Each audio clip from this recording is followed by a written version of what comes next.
Quero compartilhar com você algumas porções da Palavra de Deus. O primeiro texto encontra-se em 2 Crônicas, capítulo 21, verso 20, que diz: Era ele da idade de 32 anos, quando começou a reinar, e reinou 8 anos em Jerusalém.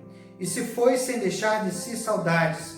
Sepultaram-no na cidade de Davi, porém não nos sepulcros dos reis. O segundo texto está em Atos dos Apóstolos, capítulo 9, a partir do verso 36, e diz também: Havia em Jope uma discípula por nome Tábita, nome este que traduzido quer dizer Dorcas. Era ela notável pelas boas obras e esmolas que fazia. Ora, aconteceu naqueles dias que ela veio adoecer e veio também a morrer. E depois de a lavarem, puseram-na no cenáculo. Como Lida era perto de Jope, ouvindo os discípulos que Pedro estava ali, enviando-lhe 2 homens, pediram: Não demores a vir ter conosco. Pedro atendeu e foi com eles.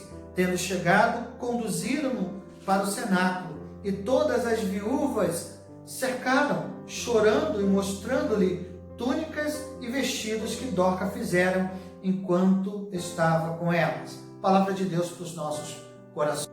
Alguns dias atrás eu estive em um cemitério realizando um ofício fúnebre. E após o enterro, enquanto me dirigia à entrada daquele lugar, precisei passar por uma rua. E ao olhar para a esquerda, eu vi diversas sepulturas. E ao olhar para a direita também havia diversas sepulturas.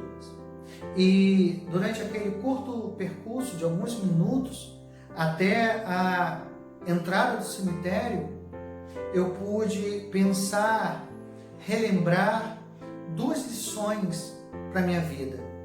E essas lições eu quero compartilhar com você e espero que sejam úteis para você, para a sua vida.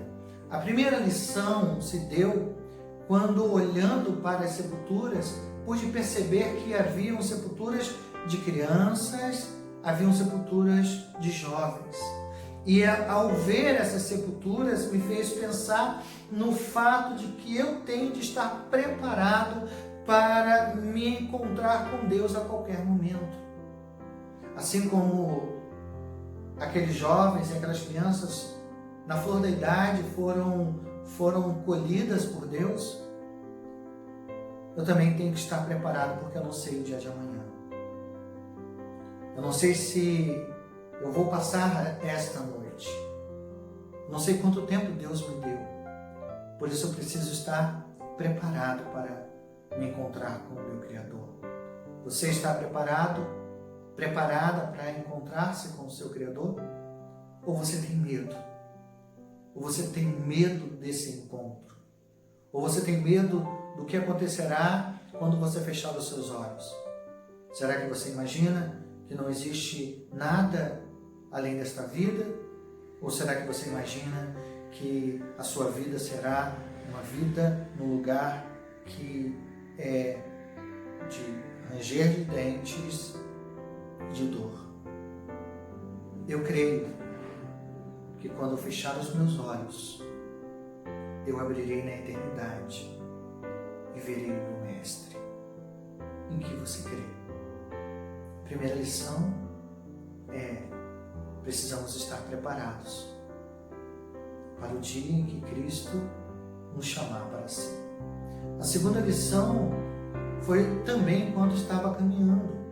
Enquanto estava caminhando, vendo algumas sepulturas, pude perceber que havia naquelas sepulturas, e mais propriamente dito, nas lápides, algumas homenagens.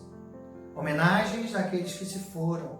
Palavras bonitas, palavras de carinho, palavras que mostram o que foi a vida daqueles que se foram. E enquanto li algumas daquelas homenagens, parei e refleti sobre algumas coisas da minha vida. Primeiro, O que tenho feito dela? O que eu tenho feito com a minha vida? Será que tenho sido uma pessoa abençoadora? Será que a minha vida tem valido a pena viver? Será que eu tenho amado? Será que eu tenho perdoado? Será que os meus feitos serão lembrados e celebrados por outros? Será que tenho procurado ser relevante por onde eu tenha passado? Será que tenho sido fonte de bênçãos para os outros, ao ponto de quando eu morrer, os outros sintam saudades de mim? Será que quando eu partir, eu terei a plena certeza de que vivi para a glória de Deus? Os textos que acabamos de ler nos fazem refletir sobre esta verdade. O primeiro texto de 2 Crônicas, capítulo 21 e o verso 20, mostram o resultado de uma vida mal vivida. Jeroão foi rei de Judá. Seu pai, Josafá, foi um bom rei, mas ele não seguiu os passos do seu pai. Ele foi ruim para a sua família. Ele exterminou todos os seus irmãos. Ele foi ruim para o povo. Foi corruptor. Ele foi ruim para a religião de Israel, porque fechou o templo, chamou e permitiu que falsos deuses fossem colocados em toda Jerusalém.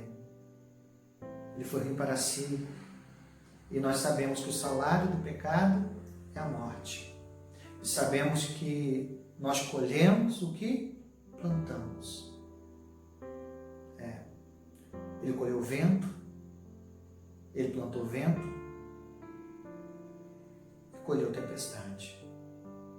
O reflexo do que as pessoas sentiam por ele está no final do verso 20, quando diz: ele se foi sem deixar de si saudades. Jeroão morreu, se foi e não deixou saudade. É isso que comprova outras duas traduções. A Bíblia NVI diz: morreu sem que ninguém o lamentasse. Não houve lamento pela morte daquele homem. A Bíblia Viva diz: ele morreu e ninguém lamentou a sua morte. Triste, lamentável ter a vida resumida numa frase como essa: morreu e não deixou saudade. É triste imaginar que alguém perdeu a sua vida enquanto vivia ainda. Viveu para a sua própria vontade, viveu pensando apenas em si, na fama, na riqueza, tornou-se uma pessoa egoísta, egocêntrica, e ao final de tudo não deixou saudade. Às vezes, para muitas pessoas, a frase "já foi tarde", "estava demorando", é uma realidade. Isso é triste. Mas ao mesmo tempo que nos entristecemos em saber que existem pessoas que vivem essa realidade, o saber dessa realidade para nós é bom, porque nós podemos aprender com os erros dessas pessoas. A Bíblia aponta não apenas ele, esse rei, como alguém que não deixou saudade, mas outras tantas pessoas. Podemos aprender com o erro dessas pessoas. Mas não apenas com o erro dessas pessoas que podemos aprender. Nós podemos e devemos aprender também com os acertos daqueles que viveram para a glória de Deus. Esse texto é triste, mas em contrapartida, o outro texto, o texto de Atos dos Apóstolos, capítulo 9, que menciona a vida de uma discípula chamada Dorcas, mostra para nós que vale a pena viver para Cristo. Esse texto mostra o exemplo magnífico da vida de alguém que é alguém segundo o coração de Deus. Mostra o exemplo de alguém que viveu o amor e para o amor.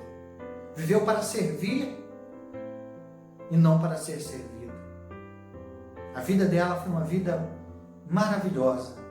E a prova de que ela vivia uma vida bem vivida é que quando ela morre, as suas amigas choram de tristeza e de saudade.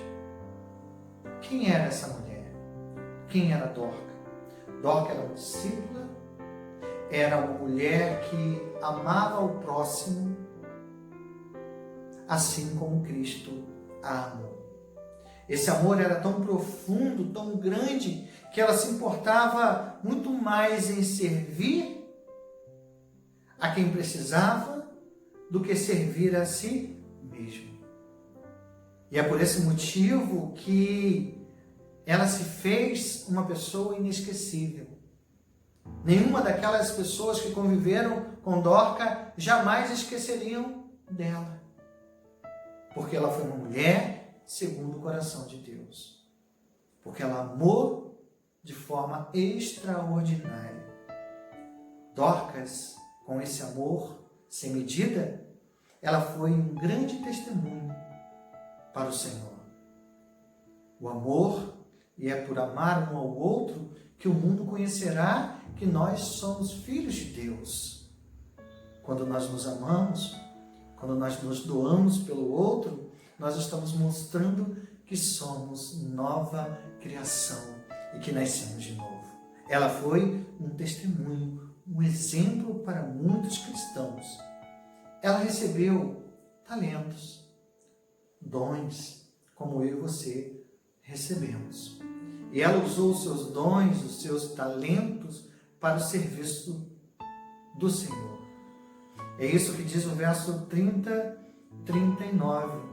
Quando Pedro chega, aquelas mulheres que estão no cenáculo velando ao corpo de Dorcas, elas chorando se prostram diante de Pedro e mostram a ele as túnicas e vestidos que Dorcas havia feito. Dorcas era uma mulher generosa. Ela usava os seus dons e compartilhava daquilo que Deus havia dado com o outro. É isso que diz o verso 36. Ela era notável pelas boas obras e pelas esmolas que ela estava e ela dava. Como precisamos de pessoas assim hoje. Como o mundo precisa de pessoas com as características de Dorcas. Amorosa, doadora, sincera. Pessoas que estão dispostas a ajudar o outro. Pessoas que ajudem sem perguntar o porquê. Pessoas que ajudem sem buscar e esperar retribuição daquela ajuda. Pessoas que estão dispostas a dedicar, a doar o seu tempo. Pessoas que estão dispostas a doar até mesmo os seus recursos financeiros. Aquelas pessoas que nos ajudam. Aquelas pessoas que, de forma voluntária, ajudam o outro.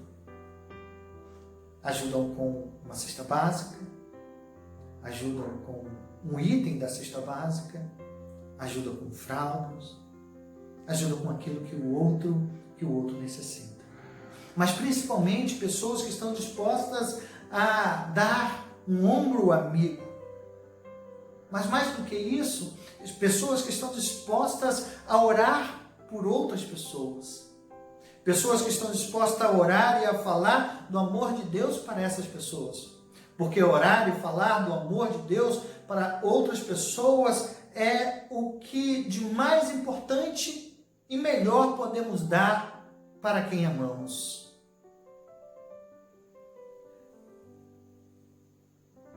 O mundo está sedento por pessoas com as mesmas características de Dorcas. Você está disposta a ser assim?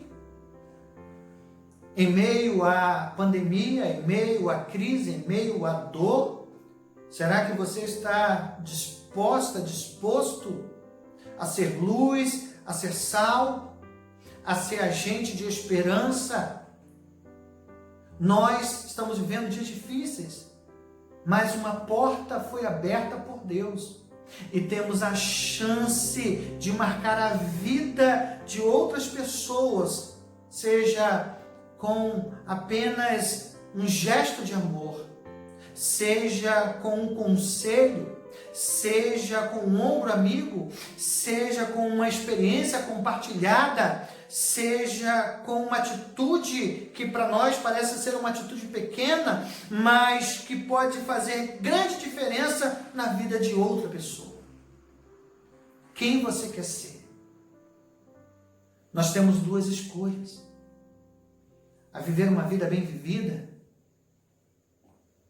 uma vida que seja como a vida de Dorcas, que ela colhe o que plantou, ou uma vida como a vida daquele rei, que colhe também o que plantou. O que ela plantou foi a vida, o que ele plantou foi a morte. Ela plantou amor, esperança, vida, e colheu saudade, empatia, lembrança. Para aquelas mulheres, Dorcas se tornou eterna nos corações dela. Mas para aqueles que viveram com Jeroão, a única coisa que lhe sobrou foi o ódio, o rancor e a tristeza. Por isso ele foi sem deixar saudade. De que lado da balança você está? Você é bênção ou maldição? Você é um homem, uma mulher segundo o coração de Deus, ou é um homem, uma mulher sem coração? Você vive para a glória de Deus ou vive para a sua própria glória? No final da sua vida, aquilo que você fez enquanto viveu ecoará pela eternidade. E que eu e você possamos colher da vida vivida o amor, a esperança, a alegria e a paz. Que Deus te abençoe. Seja tu uma bênção. Da mesma forma que Jesus te tem abençoado, abençoe a quem está ao seu redor. Seja luz, seja sal. Em nome de Jesus. Amém.